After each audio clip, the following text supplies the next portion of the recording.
Welcome back to Iron Sharpens Iron. I'm Felipe. I'm Jose. And today we got a great episode and an interview with Josh Arevalo on Jiu Jitsu, fitness, and lifestyle. Stay tuned. So welcome back, guys. We got Josh here with us. We're going to get right into it. So with question number one is, tell us a little bit about yourself, Josh. Okay. I'm originally from Ventura, California, born and raised. Moved out here to San Diego after college. Played football at Humboldt State University. And Nice. yeah, man, I came out here for a weekend, Thursday, Friday, Saturday, Sunday, and never left. Yeah. It's like 10 years now. So this is home, man. Awesome. But San Diego's home. Trained Jiu Jitsu. I'm a purple belt under Dean Lister and Jeff Glover.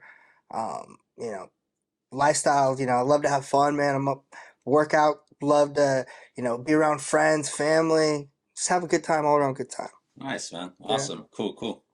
And you mentioned that you're into jiu-jitsu. I am. This is our first episode that has to do with jiu-jitsu, and I know we're going to have many more to come. Mhm. So what got you into jiu-jitsu and why? Oh man, I'm good like you. I've played sports my entire life. And when I graduated, I got a grown-up job, got in finance. And it's when like the mental health stuff started kicking in, like stress of like, day-to-day work, life, family. And I used to like outlet would be working out. You'd have an hour where you just shut off your brain, cut off all the outside noise. And then I started doing that and it wouldn't happen. I would be like thinking about, all right, my next bill or like problems with my girlfriend at the time, whatever it was. And, you couldn't escape. So then it was constantly there. I'm like, shoot, I need an outlet. And I was at work listening to a podcast, heard Joe Rogan and Jocko Willink, and they're talking about the benefits of jiu-jitsu, mental health benefits. And so I'm like, oh man, I should try it. I typed in jiu-jitsu San Diego, first gym that popped up, Victory MMA. I go check it out, and it's Jocko Willink's gym. Right? Dang. Small world. And then I see him like, oh my God, is that Jocko? And he's just this big silverback gorilla looking dude, just stoned, just same way you see him on his videos. Good. That's how he is in real life, bro. Stone face. Cool. And yeah, man, it's definitely been beneficial for my mental health. Actually, funny story. I tried jiu-jitsu when I was in college. Okay. Thought I was this big tough football player, and my buddy had just got into it, and he's like, "Hey, come check out this jiu-jitsu thing." I go to a class, and we're rolling, and I'm getting to a uncomfortable position. It's called north south, where it's basically a 69. And I tapped, and my buddy was like, "Hey, man, did you tap because you were in danger, or did you tap because you were uncomfortable?" I was like, "Man, I was uncomfortable." It's a different sport, so I didn't do that for a while. After that, graduated, moved out, out here, and then like I said, I found jiu-jitsu through that podcast. Nice. Wow. Man. Yeah. Really learning how to lean into uncomfortable feelings. Man, that's the best part about life. Either you do it or life's gonna do it for you. Yeah. 100%. That's awesome. It's That's a like, great hey, outlet. you think life's is so easy and normal right now? Hey, guess what? Toss a little wrench into the system. You know what I'm saying? Man, bro. Yeah, Yep. So yeah, you did mention one of those gyms you go to. Do you go to any other jiu-jitsu gyms? Man, the jiu-jitsu community in San Diego is pretty big. You can go to open mat anywhere you want. Some gyms are a little bit more closed off, but I'll train at Kainga with one of our mutual friends, Berto. Oh yeah. I check out Legion up in North County. But for the most part, you can go anywhere in the country and train at a jiu-jitsu gym. And it's such a crazy community because Very like, universal. yeah, it's like there's a universal language, jiu-jitsu, and it ties people together. It's like you'll see like a little bit of cauliflower ear somewhere. You're like, oh, little wink, you're like, hey, I know you.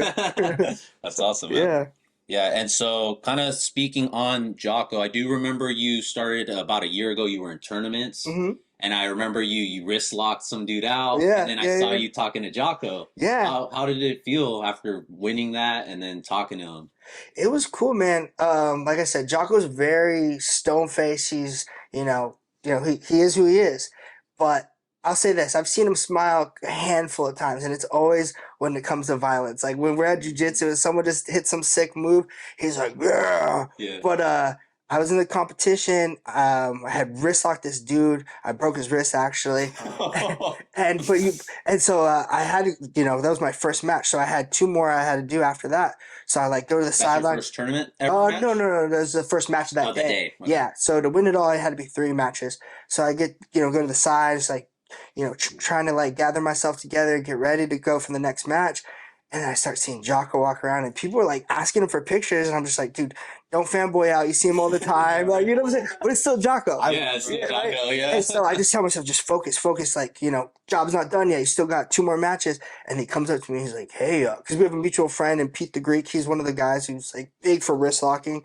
And he was like, hey, we should send a video to Pete right now. I was like, screw the next match. Let's send this remember the video. video, We yeah. sent him a video. And I ended up losing that next match off of points, ironically, but it was a close match. And then I ended up winning. So you had to win 2 to win the whole thing. And then the next match I won. So won the whole tournament. And Nice, yeah, man, it's cool. That's dope. I remember seeing the video, and he's like, "Wrist lock the world," you Bro, know. Like, it was funny before I was going out to the match because like that wrist lock's kind of like a small niche thing. It's some people think of it as dirty. I think it's like a normal submission for It's a technique. yeah, it's technique, and if you're good at it, like whether it's a choke or an ankle lock or whatever it is, it's at the end of the day there's a It's fair technique, game, right? As long And as it's so not an illegal move. 100%. And so as I'm walking out, one of my other coaches calls me over. He's like, "Hey, I heard wrist locks are illegal at purple ball." I'm like, "Really?" He's like, "Yeah." I'm like, "All right, if I do it, will you give me a stripe?" He goes, "Dude, I'll give you 2 stripes." In jiu-jitsu, like stripes are like the next level to becoming your next belt. And I hadn't had any stripes on the belt, but so I hit a wrist lock in that first match. I get to class that next Monday. I got 2 stripes, so it was cool, man. Nice, Yeah, man. And you're a purple belt. purple belt. Yeah. How long did it take you to get to that? Shoot, how long's it been? It's been like 7 years now. Yeah. Committed. Yeah. Dang, man. Well, I That's a mean, long time. On and off 7? no. It's been consistent. Okay. Like, I was white belt. Actually, a girlfriend was telling me, like, because I would do, there's gi and no gi jujitsu. Right. And no gi is just you're wearing like normal street Normal clothes, clothes. right? Or like the spandex type Yeah, stuff. yeah. And the gi is like Yeah. the kimono. Actually, Yeah. And so I wasn't doing the kimono stuff for a while. And then a girl I was dating at the time was like, hey, if you were going to take this jujitsu thing serious, you should do the gi. Bought a gi, started doing the belt. And ever since then, it was consistent, Mm. I'll take a couple days off here or there, Yeah, yeah. but for the most part, like, I'll train when I'm hurt. I'm training when I'm sick, like, so jiu-jitsu Nice. life, Yeah, you're man. committed. Yeah, that's your life. Yeah. Yeah, that's lifestyle. And it's that outlet you always need, right? Bro, Yeah. it's one of the best outlets. Yeah, I see you when you're on IG and you're just dripping sweat. You look so happy, bro. Like you look like so full of joy. And you got a black eye recently too. I got kicked in the eye, like some dude up kicked me, like heel clipped me around the eye, and I just felt that thing just swell up. Yeah. I'm like, damn, but it's jiu-jitsu is one of the best outlets, for me personally. I mean, I don't know. And I've been hearing a lot lately, man. Yeah. Because, especially in these times, people are going through it right now. And so people are looking for that outlet. I think that's why jiu-jitsu has been taken off so much, because it is a great outlet. Yeah. And other people are telling other people, like, bro, get over here. You got to try this, Yeah. because I'm noticing it's taken off like wildfire the last few years. Yeah. So. All right, so next question I have is, are you doing weightlifting? Mhm. You are? So what gym are you working at? How often are you working out? Yeah, is it scheduled or is it random? It's scheduled, but I go off of how I feel that day. Okay. So my schedule, I work 7 to 4. I rush out, rush straight to the gym. I'll train at either EOS or I'll train at 24 Hour Fitness. And then even Victory has a nice gym too. So I'll get a quick workout in, an hour and a half. I'm gonna have like a sweat going, and class starts at 6. So boom, right at like 5:30, 5:45. I'll get there, throw my gi on, and then I'm warmed up and ready to go for jiu-jitsu. And I mean, that's how it used to be for college football too. Right. Like we used to lift, either in the morning and then we'd have practice, or the hardest was always having practice and then going to work out afterwards. Very spent. You're already Yeah. drained. Yeah. I feel like those times were more mental than 100%. And I will say this: I'd rather train hard, spend myself in the workout, and then when it comes to jiu-jitsu, I'm using less strength. My cardio is probably a little bit more spent, and now it's more technique. It's Right. more the mental. fatigue. Yeah, more the mental side. Like, how can you perform when you're tired? Yeah. That's a true testament of who you are, I think. Yeah. At the end of the day. Yeah. Vice versa with the lifting. Sometimes we would lift before practice, and we just did leg day or something like that. Now we got to do 7-on-7 or full team, full pads. You're mentally like have to lock in, and it's all technique after. 100%. Yeah, definitely, man. Nice. Cool. So, will you be entering any more jiu-jitsu tournaments in the near future? Yeah. Because it's been a while, no? It's been a year? Oh yeah, almost a A full year. year. I had a super fight in February of last year, and I took it on a short notice. I was like in Is that that one with that big stage you went yeah, on? yeah, yeah, Yeah, I yeah. remember. So this one's sick. It's a super fight. You gotta like put in a like resume to get picked. And then honestly, I didn't think I was gonna get picked. I was in Cabo partying with a buddy, partying with a buddy, and I like saw the invitation for. I'm like, yeah, I'm gonna toss my name in the hat, see what happens, and not thinking I'm gonna get picked. I'm eating tacos. I'm hanging out at the beach, Yeah. and then next thing you know, I get an email back like we picked you. And I'm like, oh shoot, okay, this shit's serious. I get back, get back on Tuesday. That Friday, I have a fight, and it's crazy. They have this like giant stage, right, with like pyrotechnics and like smoke machine that's televised. And football is crazy because when you play a game, you have the stadium filled, but there's 10 other guys on the field with you at the time. Yeah, the whole And team, right? when it's a competition, it's jujitsu, it's you and another dude, Yeah. and the stage is elevated, so now everyone's just watching you. Oh. It's a different feeling, but Yeah, my dad always said those are the best sports. This is when you're solo. Oh, Like it's the most 100%. pressured. Like there is Boxing, no MMA, all that everything stuff. like that. Even tennis, when you're solo, like it's Golf. a lot. Golf, it's just solo ones are tough because in reality, a team one, it's like you just putting in your part, to connect the whole team Yeah, together. and sometimes you can mess up when you're in a team, and guess what? The person next to you has your back and can help you out, or like you missed the block or whatever, and then the person, the running back made some crazy play. It helps you out. But if you mess up in a jiu-jitsu match or MMA, whatever, that's on you now. And are there any tournaments coming up? Yeah, there's one in February. I think I might toss my name in the hat Yeah, for that bro. one. There you Yeah, go. that'd be great to That'd be see you. Yeah. Oh yeah. Berto filmed that last one, no? Yeah, he hasn't put any of the stuff out. We shot some cool stuff for it, like leading up to it, and then like at the match.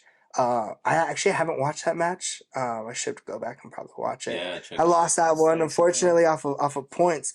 Thankfully, I didn't get submitted. So out.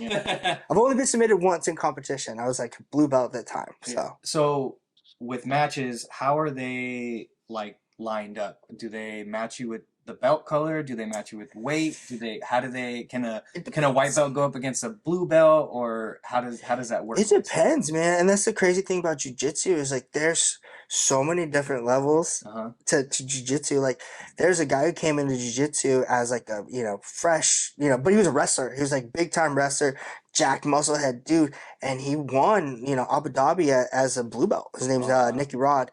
And so don't get me wrong, when you do like certain competitions, there's your belt, and then they have like weight classes, but then there's some competitions where it's like open weight. If If like you're ready, you're ready. Yeah. What was Enter your that one wrist. where we went when I first high met you? rollers. High rollers, bro. I had seen a guy. He was a blue belt. He was like yoked out, like he looked like a monster. He played for the 49ers. Okay. Bro, Yeah. he's just tapping people out that were other. It's like imagine me as a blue belt, and then I'm going up against this humongous dude who's a blue belt. They called him the Like, Bull. Dude, I was like scared. I was like, I would not go in the ring with this dude. Like, So we're in like a conference room of like a Hilton downtown San Diego, right? dope. And they put like little barriers up, and they had like the mats. But this big dude tossed. One of my buddies had to go against him. He like tossed him. And he almost hit like one of the podiums in the thing. Shoot. It was wild, bro. Yeah, dude, but when you saw him, it was ridiculous. When he was standing on the podium, he's just like, just this "Whoa," big like, jack guy. Yeah, dude. I was the asking Bull. Bert, I was like, he's a blue belt? He can go up against other blue belts? Like, so it's not weight. That one wasn't weight based. Yeah, it was open. belt based, I think. What was crazy too is that dude didn't win the competition. That dude, I think, got second or third. Yes. Yeah, so that's the Yeah, crazy he was thing. second. He was Yeah, second on second. the podium. He wasn't at the top. He I was know that. he was salty, but it happened. Like I said, man, there's levels to all this stuff, and it's not always about size. It's not always about belt ranking. It's That just technique. Well, that's where that fatigue comes in, right? And you really have to know your technique, your moves, because if not, you don't have that strength. So you have to know the technique. Yeah. So yeah, man. So that's pretty good. So kind of wrapping up a little bit. Do you have any 2024 goals this year? I have a lot actually. Like small goals. I have some big goals. Small one simple one is to say please and thank you more often. I think a lot of people don't say that to each other. Like, hey, can you do that for me? Instead, hey, can you please do this? Or hey, thank you so much. I think that's a big thing that I personally want to do this year. That's a good one. Yeah, I want to grow in my career. I'm an analyst, financial analyst, and I also want to do some stuff in jiu-jitsu. My brown belt, I want to get that next. I want to compete, a couple more times. Physically, I'm trying to find more balance. I'm trying to find. I want to, we just got a workout in earlier Yeah, today. A little legs and back, P90X, legs and back. P90X. I want to cut down some weight. Also, I'm in the middle of a 36-hour fast right now, so Nice. yeah, it's trying to use that to restart, jump everything Mhm, into, mhm. give myself some momentum. So I want to get down to like 205, maybe 195. Uh, so yeah, It's a right good way. around Yeah. there. A couple books I want to read this year. I have like I'm not a big reader. Okay. I have, a goal last year was 5. I fell short. I read 3. So I'm like, all right, cool. Where's the medium? Goal for this year, 4 books. Um, I do a yeah. lot of Audible. Yeah, me too. That way I can knock them Audiobooks. out because I'm Yes. not. It's a gift and a curse sometimes because like you can't always just sit there and Yeah, read. yeah. Sometimes I have ADD, so like when I'm doing different things, I want like something in my ear, and Hmm, a hmm. book sometimes helps. Yeah, So Yeah. definitely. Yeah. yeah, Going back to finance or in your work, what do you do so much in your work? analytics, just number crunching, Mm. processing stuff.